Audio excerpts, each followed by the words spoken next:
UGC has been such a hot topic in marketing, but I think there's still a lot of noise around what works, what doesn't. And obviously with your track record with helping brands scale over 300 million in sales, I think we're going to have really good insights. Where do you think UGC actually makes a difference and where is it overrated? That's actually a great question. As human beings, we use UGC all over the years, like the past, thousands of years.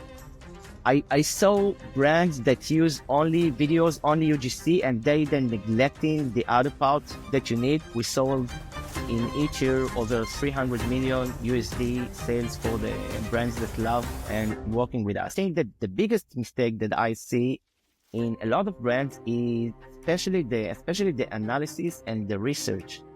Because if you really want to make great UGC that will convert, in the process that you need and better, you need to understand exactly what is missing or what's driving your clients, to purchase. So if you're skipping the analysis, probably you'll end up in making videos and maybe they won't convert, and you'll think that it's not working. How do you turn UGC from just content into a performance engine? Yeah, that's a great question. What we're doing is we have like 3 phases. Only 16% of brands have a clear UGC strategy. Where do you think that disconnect comes from?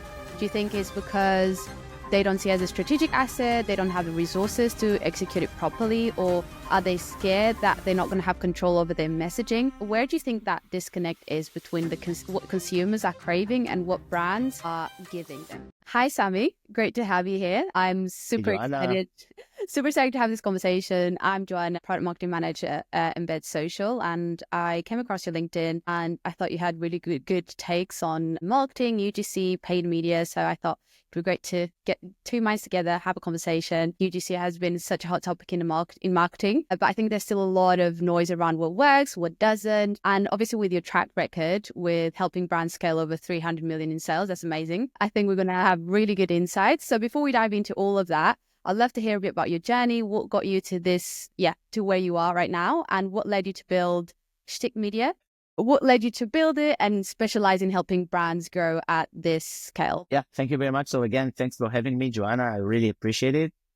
So I'm Sami Sabin, and together with my partner, we established Shtik Media 13 years ago. And we are a performance-driven advertising company, and we specialize in converting campaigns for especially retail businesses like fashion, beauty, jewelry, home decor, etc. And in the past years, we actually generated some techniques and, things that made us take our company, the brands that work with us, to the results they want. And we sold in each year over 300 million USD sales for the brands that love and working with us. So in the past 2 years, as we see, a big part of it was, we see that UGC doing great job. Like videos, of course, like all the industry has shifted into videos, and UGC especially working very great. And, last thing I want to say about Shtik Media. Shtik Media is a performance company that is driven in being in a winner state of mind, which means that we getting, every day to the office to here just to make the best out of ourselves, to be the best campaign managers we can, or creative persons, or social media. And that's what I love about our team and about doing this stuff. And it's really great to be surrounded with these great people. And do you serve worldwide? Mostly in Israel and the States, Nice. Of course. And we have some campaigns in Europe for some brands, but the States, of course, is the main dish, and Israel. I'll quickly introduce Embed Social as well. We're your end-to-end tool to collect, manage, optimize, and scale UGC, whether you're a big brand or a small brand. We've got everything brands need to build and scale their UGC strategy. Our goal is to empower brands to move away from treating UGC as a one-off piece content, but instead turning it into a repeatable, high-growth impact engine. Speaking about UGC, like I said at the beginning, you've driven over 300 million in sales. Where do you think UGC actually makes a difference, and where is it overrated, in your opinion, and from your vast experience? Yeah, so that's actually a great question. I think that the most important thing about UGC is the authenticity, because, as a human being, we used UGC all over the years, like the past, thousands of years. Like we used UGC. not on video, but, recommendation and endorsements were actually, I think, part of our everyday life. So it's not that social media invented it, but, it was always there for sure. And the second thing, of course, that UGC, what we're seeing, that when you're taking UGC, you're taking creative and UGC, the authenticity, and then you're taking the paid media, the paid ads, and then you're taking it forward with the campaign, you probably will see a better result than just a static ad or carousel. And, most of the times. And, if I want to take like the part of it overrated, I think that, I saw brands that use only videos, only UGC, and they then neglecting the other parts that you need, because you need a variety of creative. You need, different kinds of creative types like GIFs, pics, carousels.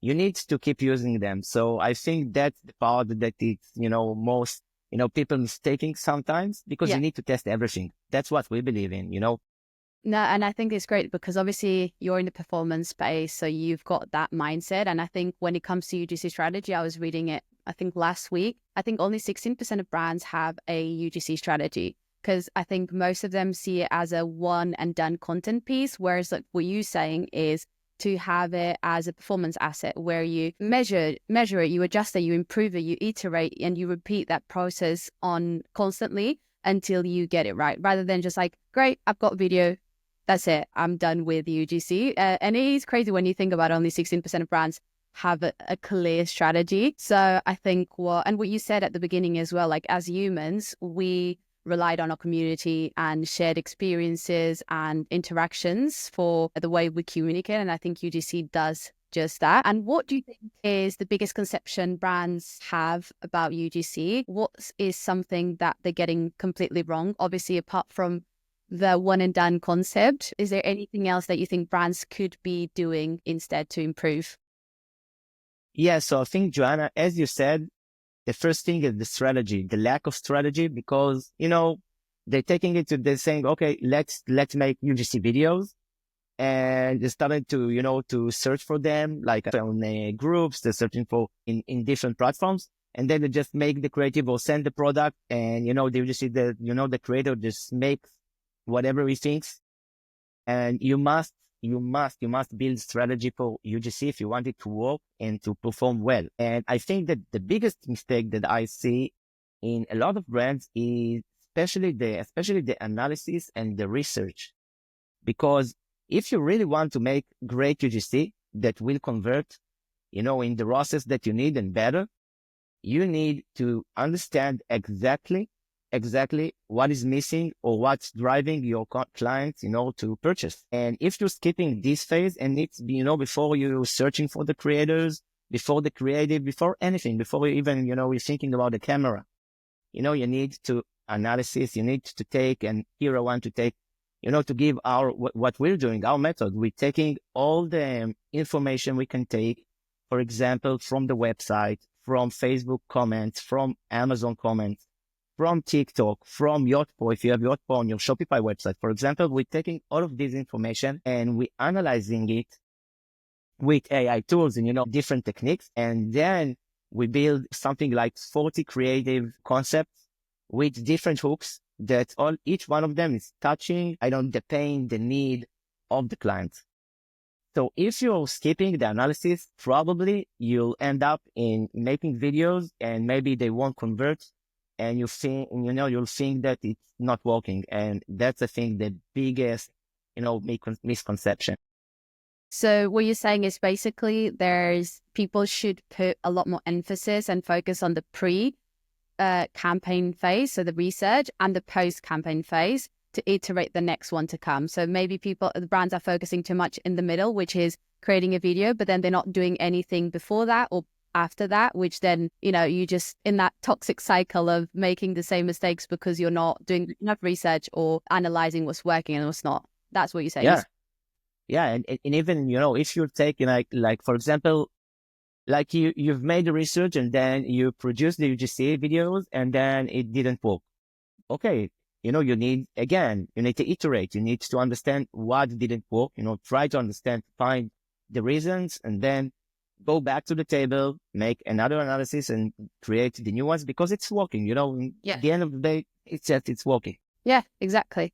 Yeah. And do you think that high production value is a good fit for UGC, or do you think it depends on each individual campaign? What's your take on that? Because I hear a lot of people saying high production value in UGC campaigns don't work because there's that lack of authenticity, but then for some other brands it works. What's your take on that? Yeah. So, as usual, like there's no one answer. Yeah. You Ongoing need to debate. find, yeah, you can't, you can't do whatever you do, you can't, just reflect it on all of your brands. You need to test it because, for example, if you had like high quality product, like lingerie, for example, with a high price, so probably people will expect to see something that is more produced. Okay. But generally speaking, as we see it, from running hundreds of campaigns each month, people love the authenticity, so it's okay. Like, and I guess that this concept of ugly ads work Yeah. best. Yeah. Oh yeah, so sometimes it works. So you don't need to invest that much time, money, effort on big productions. Most of the times, it's okay to try and use UGC, which looks very authentic. They need to be like, just say, because I also saw like UGC that their shirt were like with the ketchup stains on them. So Yeah. that's the line. Yeah. So not that authentic, but Yeah. authenticity. Yeah. Yeah, no, amazing. That's good. And that takes me nicely to my next point, which is how do you turn UGC from just content into a performance engine? Yeah. That's a great question. So what we're doing is we have like three phases. If you want to put it in this, it is the three phases. The first one is the analysis, of course. Then you're making the research and you get all the ideas, creatives, and etc. And then after the production, when the campaigns are on and the campaigns are running and you want to see the process, then that's the money time. Why? Because, for example, if I'm taking a video, I'm analyzing a video and I'm seeing that people are leaving it like after 1.5 seconds or 2 seconds, that means that I can do better in the hooks. It means that the problem is in the hooks, not the CTA.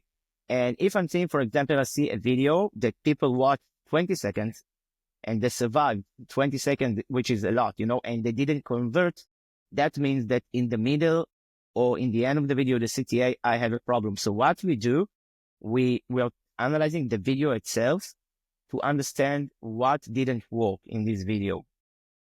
And then after doing it, we can understand if we need, for example, to create more hooks, or we need to understand to work on the pace, on the rhythm of the movie, or maybe on the CTA. Maybe, the proposal isn't good enough, the USP isn't good enough, and then you need to not work on it. So you need to be, to analyze each and everything. And we concentrate on ROAS because the only thing that's important for us as performance company is only the ROAS, no CTR, no that it's okay. CTR is great and everything is great and shares and things. It's important, but the client and brands want ROASes because, you need to get the work done. So that's the most important thing in the end of the day. And that's what you need to test and check all the time and all the time. Even when you have, like you finished and you have campaign and you're taking all the creatives that you did, you analyze them again to create more creatives out of it. That's the most important thing in the end of the day. So the shift is really from thinking as UGC as a passive asset, which is what we're saying, to actively testing, iterating, optimizing, and creating a feedback loop, just continuously doing that. That's really powerful. I think it's really hard, especially for small marketing teams, because the focus, I feel like a lot from my experience is on the production. It's like you're a production machine and you need to produce, but then you forget about the three things that you just said, which is the constant looking at how is it performing? Are the first 3 seconds of the video good or not? Are people dropping? Where are they dropping? And I think when you're a 2 marketing team, it can be really hard to focus on those things. But again, I think it's so important to iterate. That's what's going to make it or break your campaign, essentially. Yeah, I want to have a little take on this one because you're totally right. Because for a lot of, small brands, small teams, it will be complicated, and complex to process and make maybe all of this research. So that's a tip that I have for these kind of businesses. Like, to create a new creative, you don't need to film it again and to find another UGC and go through all of this process. Like, for example, you can take, if you see a problem in the hook, record only the hook, like only 1.5 seconds, but 10 hooks. Or try a pick, like static pick in the first second of the video with the USP. Interesting. Or change the music. For example, it's also it's another version. Before running to create more UGCs with more content creators, try to make as many versions as you can, especially if you are a small team, and you're tight on budget. Yeah. I think, that's great advice, because once you understand what your audience likes and what they like to watch, then you can just replicate that at scale, right? Because once you got this one video, you change all these different things, you test, iterate it, and then now this is what works, this is what doesn't work, and I can just replicate it, essentially. Yeah. Amazing. For sure. Just focus a little bit more time at the beginning, but that in the long run will make your life a lot easier, especially if you're a small team. For sure. Yeah, for sure. It will save you hours, and money for sure. Yeah, the budget. And a lot of headaches. And speaking of scale, can UGC scale or does it have a limit? And what's the breaking point, if there isn't any? I don't think there's, the only limit point is the ROAS. When the ROAS is starting to decrease and you get less sales, that's the end of the road for this creative, probably. But I saw UGC, that create hundreds of thousands of dollars for, from one UGC, one video, when you find the winner video. So the important thing is, it's like in the stock market, you need stop loss, like to know when you're getting out of the deal. Yeah, and when to push it, further, like when to make it scaling. Like if you see it performs well, for example, you need a ROAS of 3 and then you are at 5 or 6, just push it, pump it, because it's, it can run, it can generate great results. I saw videos that really made us a lot of money. So you have no limit. The only limit is the ROAS. Yeah, amazing. Yeah, that's the only limit. And what's one UGC strategy brands should drop immediately starting 2025?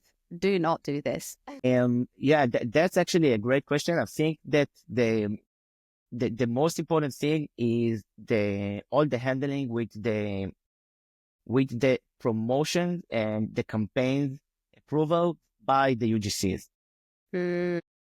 Usually what I believe, I won't work with the UGC if I don't have, the approval to generate campaigns out of his videos or her videos. So my advice, you must work with UGC that you have their approval for the promotion, and not only on Meta or TikTok. You need it also, I believe, for your website. Like, you want UGC on your website, like UGC line, and you want their approval to edit. Like, if, for example, you want to change the hook for a certain video, you need their approval, beforehand, because otherwise, like, you have it and you can't do anything with it. And that's not good for business. That's not good if you want to make scale and if you want to take the UGC and promote it, and get the best out of it. Because if you're only counting on the UGC that will, upload it on like TikTok and Meta, etc., probably you won't see the result that you want, because you're not targeting the right people. You're not putting any budget. It's not in the high frequency. So you won't see results. So I believe that's the main point. Going back to the point where we're talking about the lack of strategy, 80% of consumers are craving for more authentic, even if it's in paid ads, they are craving more authenticity. They are craving relatability. They're craving all of that. But only 16% of brands have a clear UGC strategy. Where do you think that disconnect comes from? Do you think it's because they don't see it as a strategic asset, they don't have the resources to execute it properly, or are they scared that they're not going to have control over their messaging? Where do you think that disconnect is between what consumers are craving and what brands are giving them? Yeah, well, that's a good question. I think, it's depending. I don't think it's only one matter, because this world is still, it's unauthorized. Like, for example, I can tell you that sometimes I see PR officers that they are handling the UGC. Yeah. PR agencies are great, but they have, I believe, little knowledge about digital and performance. And then if you give your PR, make these, these videos, probably you won't get the performance you want to generate the results that you want. So I believe that it's about the complexity to create the videos. Like, you have so many steps in here. You need to find the creative, and then you need to find the right person. You need to send him the creative. You need to film. You need to test it. You need to give him, things that you need to make different, and another layers and another layers and another hooks. And it's so complicated. And if you don't have someone that knows about it and know what to do and how to handle all of this process, really, it's really complicated, to do it right. Yeah. And, it's chaotic. And if you are like a big brand, and you need something like 80 or 100 videos of UGCs, that's what we do. It's, you need to speak with 100 people. It's crazy, Crazy, yeah. Yeah. So you need to be prepared for it. And that's, we build the system for doing it. But I totally understand why people say it's complex, because if the first time or second time, or you didn't build a method for doing it, it will be very, very difficult. For sure. No, that's I think what we're trying to do as well, is especially for big brands, how you can scale this UGC and get those authentic voices your brand advocates are already sharing about you, and put that on your website. So empowering brands to turn it into a performance asset rather than just a one-off content piece, because it can be a high impact growth engine, like you say. I think there's a lot of education still to be done around for sure. This page, for sure. Yeah. And speaking about education, moving on to the future of UGC in paid media, is UGC the future of performance marketing, or is it just another trend brands will burn out? What's your take on that? Yeah. So first of all, it's not a trend, it's not a trend anymore. And, we talked about it in the beginning, UGC is simply the digital version of the same fundamental behavior of us as people. Like, thousands of years, humans have relied on word of mouth recommendations. And even, in ancient Rome, like traders and merchants thrived on personal endorsement, with satisfied customers and etc. I don't know today, whether it's, on TikTok review, Instagram story, or unboxing video, the psychology remains the same. Consumers trust other consumers. That's so basic. So today, marketers, we're taking it into the digital world and we're filming it, but it's just there. So it's not a trend. Yeah. And if UGC is the future, it's not the only future, but it's certainly a key pillar of performance marketing that it's not going anywhere, because it's been here for thousands of years, and it just starts as human beings. From nice to have to a core part of paid media. That's it. It's here to stay. I mean, it's true. Like what you said, if we go back to thousands and thousands of years, is those shared experiences, like I said at the beginning, that bring us together, and that's what we crave, and we will all, it's in our instincts. Now, last question, if a brand had to choose between UGC and studio content for ads, what's your unfiltered take on that one? Yeah, UGC for sure. Yeah, no, not a question, because first of all, you need video. Okay, let's start with it. Video performs better than static ads in most cases. Okay, most cases. And so that's the first part. So, but if you're doing UGC, you must, as we said before, you must have the right to change the videos, like to edit them, and of course to promote them on all the social media, Google, YouTube, etc. Because otherwise, it's a waste of time. You won't do nothing with it. So certainly, if it's that or that, I will certainly choose the UGC. That video, it's authentic. You can drive people to action with it, the hooks, the CTA. And, people, that's what I see. I love reading, as a little child, I love reading, all day long. But today, people just don't have the patience for it, so they don't read. And they only watch it video. And so actually, that's the reality, so you need to connect with the reality as marketer, as human being.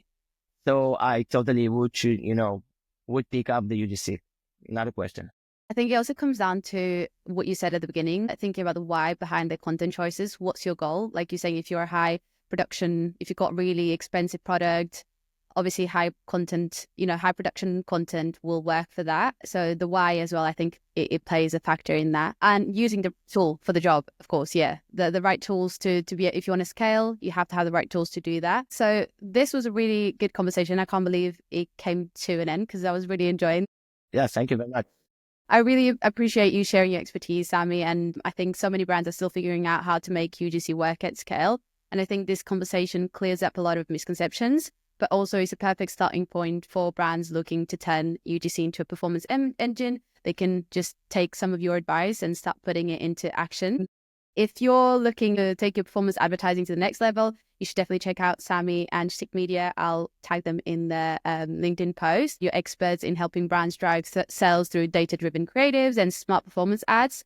And if you're ready to, scale UGC, embed social is your go-to tool. Again, thank you, Sami. Yeah, thank you very much. It was great, actually. And it's great to give value to marketers, to brands, to people, just to help everybody take their, the level to the next level, like improve, be more professional, and to generate more sales. That's what we do. That makes us happy. And good luck to everybody, really. And thank you, Joanna. It was great.